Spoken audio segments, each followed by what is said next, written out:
ពេលដែលមានប្រពន្ធឯងយកប្រពន្ធមកនៅមួយគ្រួសារឬក៏ឯងទៅនៅផ្ទះផ្សេងមួយប្រពន្ធទៅពីរនាក់នេះណា ឆ្លើយមកលើកមុនដឹងចម្លើយហើយហើយ តាមចាំស្ដាប់តាមចាំស្ដាប់នៅក្រោយ លឿន ចាំមើលសិនដល់ អេ ហ ជឿ ត់ មុនប្រាប់ផ្សេងឥឡូវប្រាប់ផ្សេងចាំមើលសិន នោះចាំមើលសិននោះម៉ាក់នៅក្រោយ បើយើងមានផ្ទះខ្លួនឯងយើងនៅផ្ទះខ្លួនឯង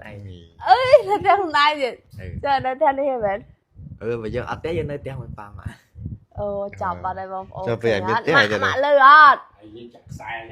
លឺអត់ដឹងតែកាឡាចេញមកនៅផ្សេងមកនៅចាប់ហើយក ន្លះផង ទេកុំឲ្យចៀតផ្ទះ អើយអត់មានអីចៀតហងចៀតផ្ទះភាសាយើងចៀតចិត្តបងណែ ហើយគេមានតែនៅច្រើនអ្នកគេសុបាយហើយរហូតនៅតែពីរនាក់ស្ងាត់មក ចាញ់បាត់ហើយបងប្អូនលើកមុនយើងសួរថាចេះមិនមានប្រពន្ធនៅណា ចាប់ហើយ នៅក្រៅ ម៉ាក់លឺសំដីឯងមកឃ្លានេះម៉ាក់លក់ទៀតហើយ លក់ ចោលទៀតហើយ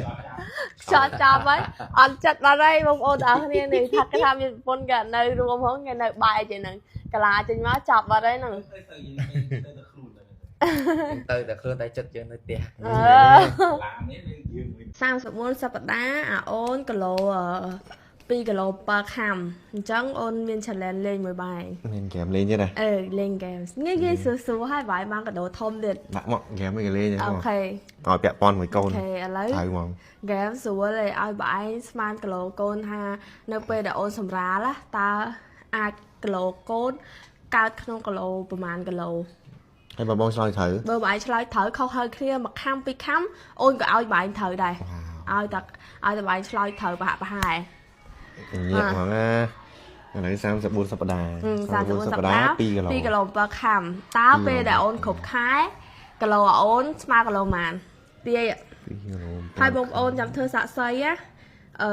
បើសិនជាបងបញ្ញាទាយត្រូវបងបញ្ញាទាយកដោអីពីខ្ញុំទិញឲ្យដែរ គ្រប់ខែ37 38ហ៎ គ្រប់ខែ37ឡើងទៅ អូខេអញ្ចឹងខ្ញុំគិតថាអូនពេលសម្រាហើយអូនមានទម្ងន់3គីឡូ4 3គីឡូ4ខាំ អូ អូខេតែបងប្អូនគ្នាប្តីខ្ញុំទាយថា3គីឡូ4ខាំនៅពេលដែលកូនខ្ញុំសម្រាលអញ្ចឹងបងប្អូនទាំងអស់គ្នាទាយលេងមើលថា